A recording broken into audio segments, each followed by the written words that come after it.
todos, bienvenidos al episodio número 79 de Poder y Mercado. Yo soy, como ustedes muy bien saben, Mauricio Ríos García. Hoy vamos a hablar de cuáles son las perspectivas globales para el tercer trimestre de 2023. Pero antes que nada, déjenme contarles, este espacio está patrocinado por Macro Alertness, el newsletter semanal sobre economía internacional y wealth management para ayudarte a revisar tus posiciones, replantear tus estrategias empresariales y proteger tu riqueza en tiempos adversos. Bien, comencemos ya, porque esta vez nos vamos a extender un poco, lo advierto. Comencemos por Estados Unidos y la eurozona. Lo primero a discutir es finalmente si habrá finalmente o no recesión en Estados Unidos en lo que queda de 2023, no solamente en el tercer trimestre, como tanto se ha anunciado y esperado. Hay cada vez más señales, incluyendo la debilidad de la creación de empleo y la curva de rendimientos entre los bonos del Tesoro a 2 y 10 años, que se encuentra cada vez más invertida, que apuntan a que habrá recesión, aunque todavía no termina de llegar y parece haber comenzado una larga etapa de desinflación, pero que tampoco termina de cristalizarse. Hay cada vez más señales, pero la recesión no termina de cristalizarse. Está cada vez más confirmada y no termina de llegar. En la eurozona, algo interesante, vamos a seguir hablando de esto un poco más adelante cuando hablemos un poco más sobre las perspectivas concretamente de mercados. En la eurozona, algo interesante se espera que suceda. Mientras, por ejemplo, en Alemania se encuentra la gente y el gobierno luchando desde inicios de año para evitar la recesión, de la cual parece alejarse, por cierto, aunque todavía tímidamente es muy temprano para cantar victoria. En otros lugares como España, la gente se enfrenta, y el gobierno desde luego, se enfrenta a elecciones anticipadas este próximo domingo 23 de julio. El Partido Popular finalmente ha despegado en las encuestas en la recta final de la campaña de intención de voto y se ubica ya en los alrededor de 153 escaños a menos de una semana de las elecciones. El Partido Popular aventaja al Partido Socialista Obrero Español de Pedro Miami Valls Sánchez con 36,3% contra el 27,9% respectivamente. Sumar y Vox, que le siguen inmediatamente a los anteriores, registran 12,6% y 12,4% respectivamente. Es posible un boom de las inversiones en España, por ejemplo, a partir de una eventual victoria de Feijóo. Feijóo ha prometido recortes de impuestos y atracción de la inversión privada internacional, tomando mucho del exitosísimo modelo liberal elaborado por Díaz Ayuso y su equipo en Madrid, algo de lo que ya habíamos hablado justamente en el último episodio de Poder y Mercado. Algo extraordinario está pasando en favor de las libertades individuales en España, fundamentalmente en Madrid, pero ahora podría empezar a suceder también en el resto de España, que podría darle una perspectiva de largo aliento a las inversiones privadas allá. China, que se hacía esperar con el último dato macro importante para cerrar este informe, China ha terminado decepcionando con su tan esperada reapertura, luego de haber crecido apenas un 6,3% en el segundo trimestre con respecto al año anterior. Ha sido menos de lo esperado, un crecimiento menor al esperado. Con una perspectiva de más largo plazo, parece que cabe preguntarse si acaso hay espacio realmente para continuar con los estímulos de la demanda agregada típicamente keynesianos que ya llevan siendo aplicadas décadas en el gigante asiático y que no terminan garantizando el crecimiento de largo plazo tampoco. Hace mucho tiempo que China no crece a tasas chinas a doble dígito. O se pregunta también la gente si no será más bien un momento pertinente para aplicar nuevas reformas estructurales hacia la liberalización de la economía. Tengo desde luego mis serias dudas al respecto de que alguna reforma estructural importante como las del calibre de las de los años 70 vaya a darse, que es lo necesario en todo caso, pero dudo mucho por cómo va el Partido Comunista y qué es lo que ha venido haciendo en los últimos años el Partido Comunista con Xi Jinping fundamentalmente. La renovada fragilidad en el corto plazo en el mercado inmobiliario es lo que está marcando esta tendencia a la baja y la decepción, la considerable deuda de los gobiernos locales, el desempleo juvenil sin precedentes, la falta de confianza tanto en los hogares como en las empresas es muy evidente y también son evidentes las tensiones geopolíticas. Todos estos son los principales elementos, las principales causas detrás de la decepción de la reapertura china. Economías emergentes. Esto de que las economías emergentes serían nuevamente las grandes beneficiadas de los problemas que arrastran o que se arrastran en las primeras economías del mundo con el famoso carry trade, no lo termino de ver. Ha habido economías que efectivamente se han beneficiado mucho, pero que mucho con la reapertura y más aún con la guerra contra Ucrania, como es el caso de Brasil, que ha aprovechado para incrementar sobre todo sus exportaciones de granos e hidrocarburos hacia Europa, hacia aquellos países que les era mucho más difícil importarlos desde Ucrania y Rusia. Pero la gran mayoría de estos países no ha tenido la capacidad de aprovechar lo que típicamente las caracteriza fundamentalmente, porque no hicieron los deberes previos, recortando el gasto, incrementando el ahorro y más aún aplicando reformas estructurales orientadas a la apertura, cuando más pudieron hacerlo. Es que con la reapertura, si realmente se quería encontrar o se quería reencauzar la economía, pero además darle un impulso de largo aliento, era con reformas estructurales orientadas hacia la apertura, desde luego. El caso más emblemático en este sentido, como no podía ser de otra manera, es nada menos que la propia China, lo que decíamos más temprano. Brasil. Brasil viene arrastrando todo el año el fracaso de Lula por cobrar protagonismo político internacional, por su retorno al poder en algún foro que sea relevante, mínimamente relevante.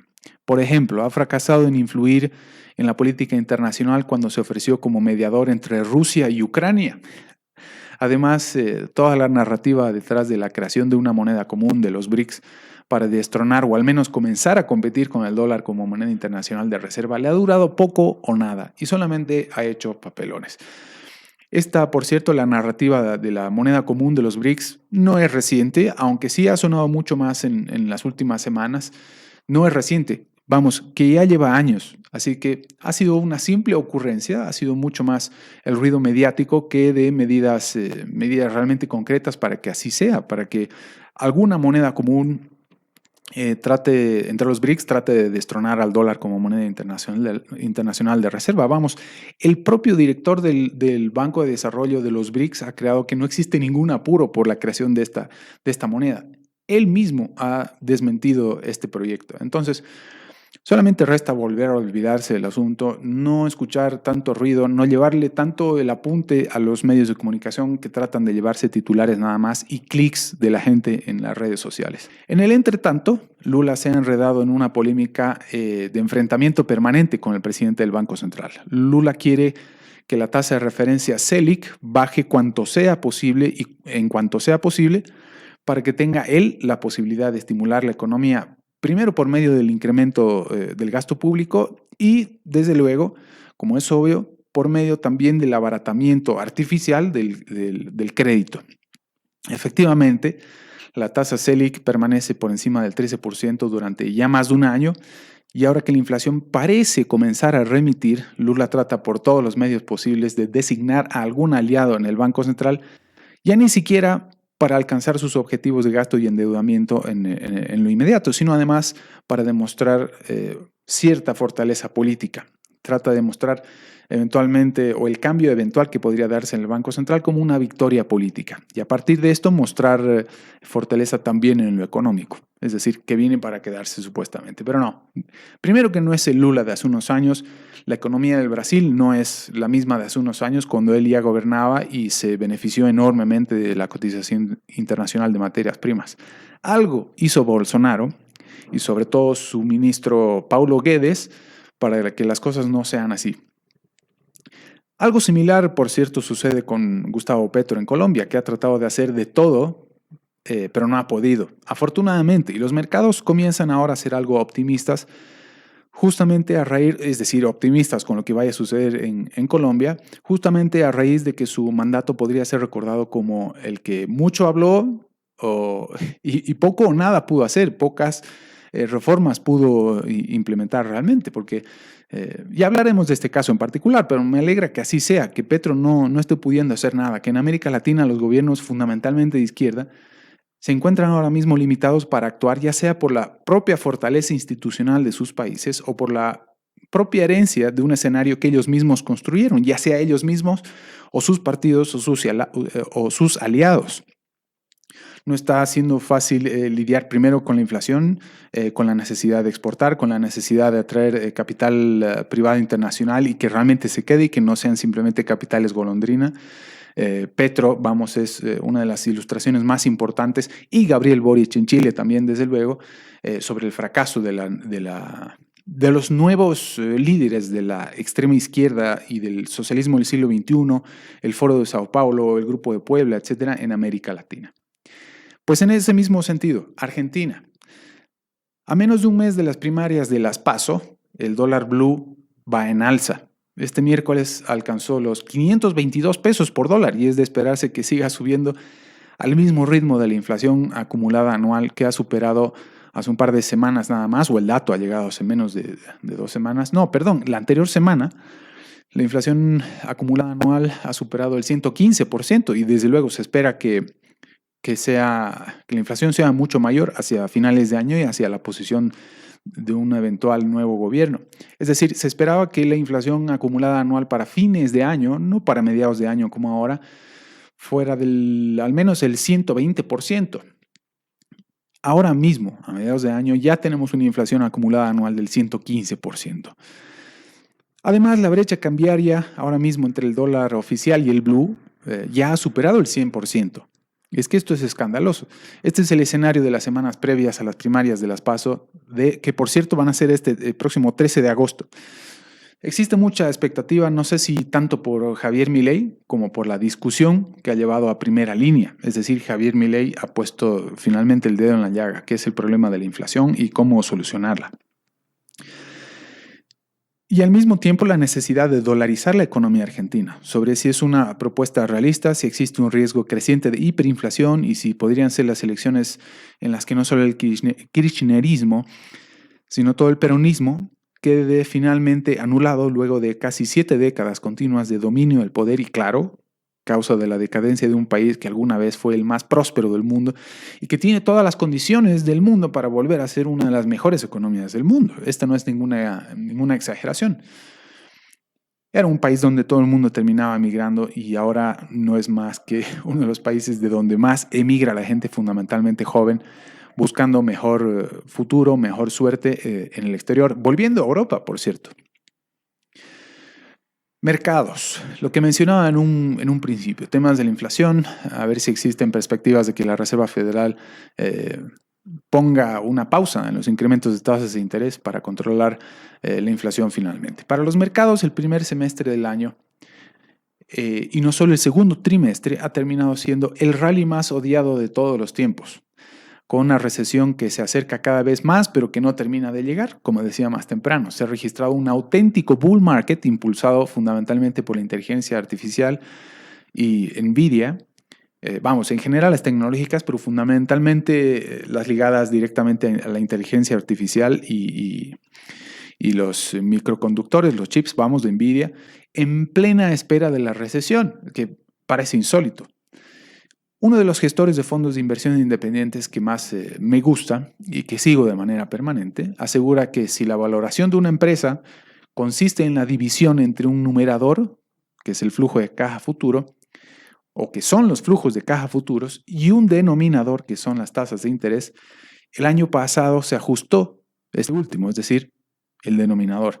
Sin embargo, el mercado no vio que la inflación es subida de precios. Justo lo que ha pasado este año, se ha ajustado el numerador. ¿Qué se espera a futuro? Que la volatilidad se mantenga,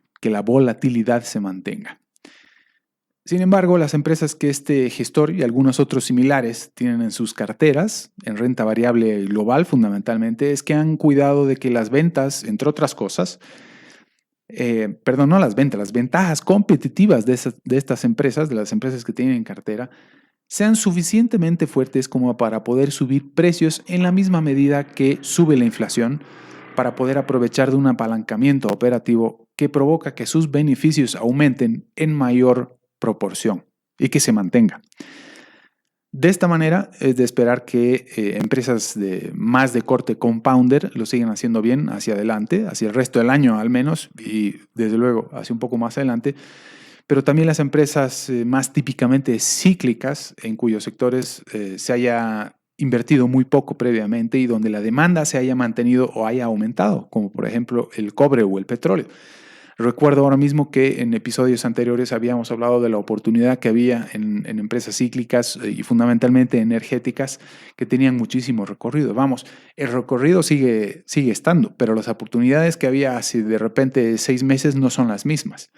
Ahora hay que escarbar un poco más en qué empresas son las que ofrecen algunas de las características que ya hemos mencionado. No es tan fácil como hace de repente un año, cuando el conflicto con Ucrania empezó o el conflicto de Rusia contra Ucrania empezó. El primer gran desafío del tercer trimestre comienza a finales de este mismo mes, concretamente el 24 de julio, con el inicio de la temporada de resultados, la próxima reunión del Comité Federal de Mercado Abierto de la Reserva Federal y al mismo tiempo el simposio anual de Jackson Hole durante las mismas fechas.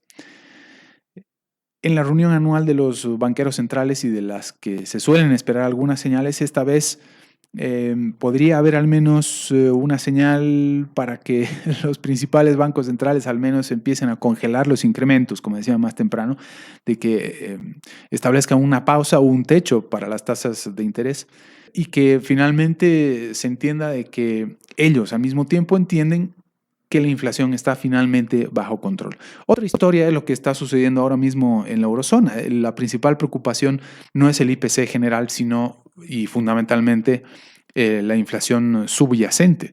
Parece estar cayendo, pero no a la velocidad que a alguien como Christine Lagarde le gustaría. Entonces, Lagarde es la única que está manteniendo un tono un poco más agresivo y firme para poder seguir incrementando tasas hacia adelante. Recordemos que el Banco Central Europeo estableció tasas de interés incluso negativas durante mucho más tiempo que lo que podría haberlo hecho la Reserva Federal, que afortunadamente no lo hizo. Estamos hablando de las nominales, desde luego. Y si además se le suma la inflación y la inflación subyacente a esas tasas de interés, pues el recorrido que le queda a Christine Lagarde para seguir incrementando tasas de interés podría ser más largo del que podrían estar calculando los mercados. Vamos, que resta mucho por ver todavía, fundamentalmente en la eurozona. Y se espera de que en Estados Unidos, por el contrario, si acaso llegara finalmente la recesión en lo que resta del año, esta recesión finalmente sea leve. ¿De qué podría depender la decisión particularmente de la Reserva Federal a partir de este mes de julio? Pues no solo de cómo vaya el IPC y el IPC subyacente, sino ahora también de los datos de desempleo que comienzan a preocupar, pues ha habido menor creación de puestos de trabajo con los últimos datos conocidos, aunque los salarios también repuntan ligeramente. Pues con todos estos elementos, ¿dónde están las oportunidades? En términos de valoración, las bolsas más atractivas son las asiáticas. Ya habíamos dicho esto en un artículo en riosmauricio.com, en el Topix y el Nikkei 225 de Japón. En las asiáticas en general, pero sobre todo en el Topix y el Nikkei, entre las asiáticas, exceptuando China. Vamos a ver qué sucede todavía porque parecen estar preparando estímulos muy agresivos y dentro de esos estímulos mayores procesos devaluatorios del yuan. Y con eso dar inicio a una guerra monetaria todavía más cruda de lo que ya hemos visto en los últimos tiempos, incluso más de lo que ya vimos durante la gran recesión. Pues volviendo a nuestro asunto, Topix y Nikkei. Japón, a pesar de que el incremento acumulado de casi un 20% ya de la bolsa nipona, que la bolsa nipona lleva durante 2023, podría traducirse en el momento pico, algo poco interesante, digámoslo así, para algún inversor típicamente contrarian. De repente, el yen ha caído más del 10% y eso le podría gustar un poco más a un inversor típicamente contrarian, porque a partir del momento podría comenzar a crecer todo, vamos. Siempre con perspectiva de largo plazo. La confianza empresarial sobre la evolución de la economía nipona o japonesa ha mejorado en el segundo trimestre considerablemente, luego de 7 trimestres en declive. Esa es una de las señales más importantes respecto al que el mejor momento para poder entrar de repente en Japón habría pasado o es este mismo. Recientemente se ha dado a conocer una encuesta a 857 compañías japonesas, empresas japonesas, casi 900, que revela el incremento cercano al 17% en sus planes de inversión de capital solamente para lo que resta del año. Por algo será.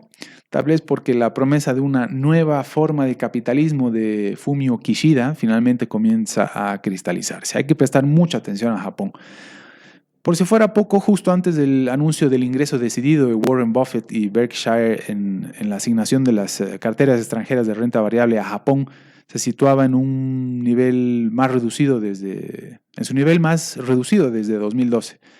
Inmediatamente luego, tan solo alrededor de la segunda y tercera semana de mayo aproximadamente, se registró el ingreso de capitales únicamente extranjeros, por cierto, por más de 10,000 millones de dólares en compra de acciones y futuros nada más, para que se den una idea. Es decir, solamente con el hecho que Warren Buffett haya puesto un pie y que haya visitado y que haya viajado hasta el Japón a visitar las empresas en las que invertiría, ha significado una inversión masiva en la bolsa japonesa.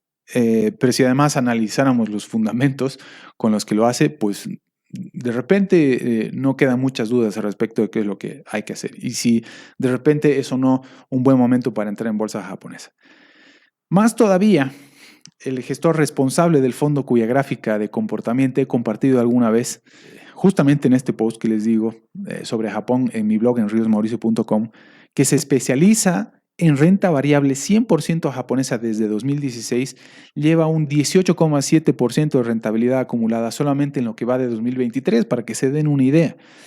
Este gestor considera que la mayor ventaja de Japón actualmente es que tanto los inversores institucionales como los particulares están tan infravertidos, tan poco infrainvertidos, es decir, muy poco invertidos en la bolsa nipona, y que por tanto el recorrido es enorme en todos los ámbitos. Es decir, realmente pienso que esta podría ser una oportunidad muy interesante, aunque no hay que olvidar nunca la perspectiva de largo plazo, hay que mantenerla siempre.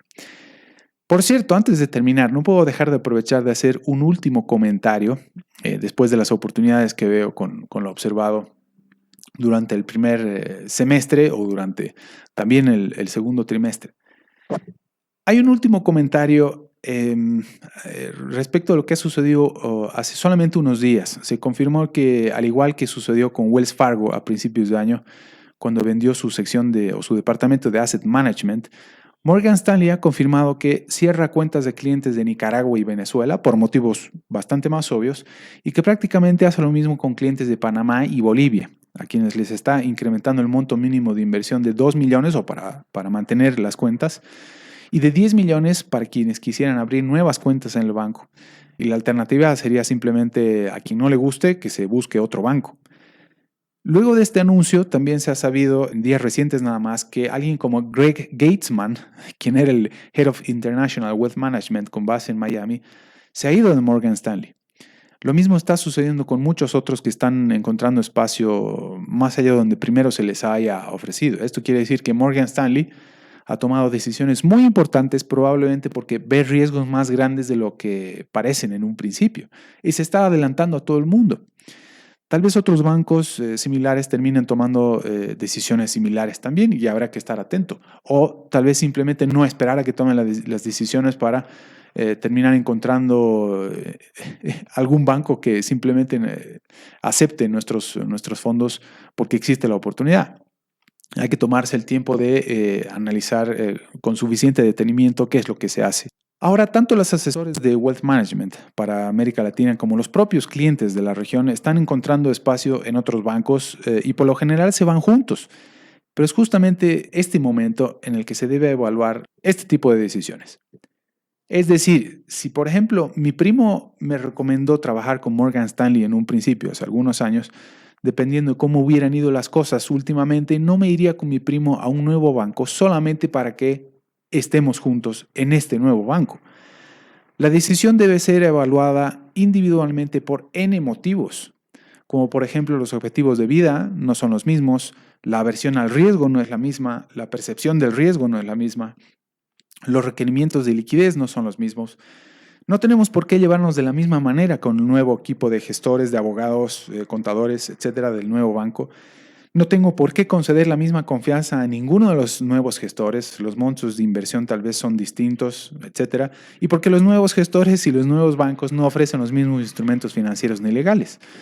Esto, por cierto, suponiendo que no nos quedaríamos con el gestor de Morgan Stanley para que yo me vaya con este gestor al que le tengo confianza a otro banco. Él podría más bien ayudarnos a irnos a otro banco, pero son cosas, son oportunidades que se presentan para evaluar al propio gestor de fondos de inversión y ver si realmente me voy con él a un nuevo banco. Es decir, son muchas cosas las que hay que evaluar. Las políticas de comisiones, por ejemplo, pueden ser distintas en el nuevo banco y puede que tampoco tengan los mismos requerimientos dada la premura de captar nuevos clientes y de corregir los problemas simplemente en el camino. Es decir, son demasiados problemas. La competencia en el rubro es feroz y con solamente mirar un poco más, uno puede conseguir mucho más que el simple nombre o el buen nombre que pueda tener un banco o la marca. En definitiva, si uno quiere diversificar para reducir riesgos y sobre todo mantener discreción y privacidad, tiene que tomárselo en serio. Tal vez la diversificación tiene que considerar un banco distinto al que me recomendó mi primo en un principio. Para esto existen miles de oportunidades, vamos, no miles, vamos, pero sí varias oportunidades para tomar las mejores decisiones posibles hacia futuro. No es fácil cambiarse de banco. No es fácil tomar nuevas decisiones en este sentido, sobre todo si son de largo aliento. Entonces, no duden en contactar conmigo, no solamente para suscribirse a Macro Alertness, sino también para preguntarme qué es lo que se puede hacer en este escenario al cual nos ha empujado Morgan Stanley. Y no duden que habrá algunos otros bancos similares en que terminen haciendo lo mismo. Por eso digo, no esperen a que suceda y tomen decisiones desde ahora.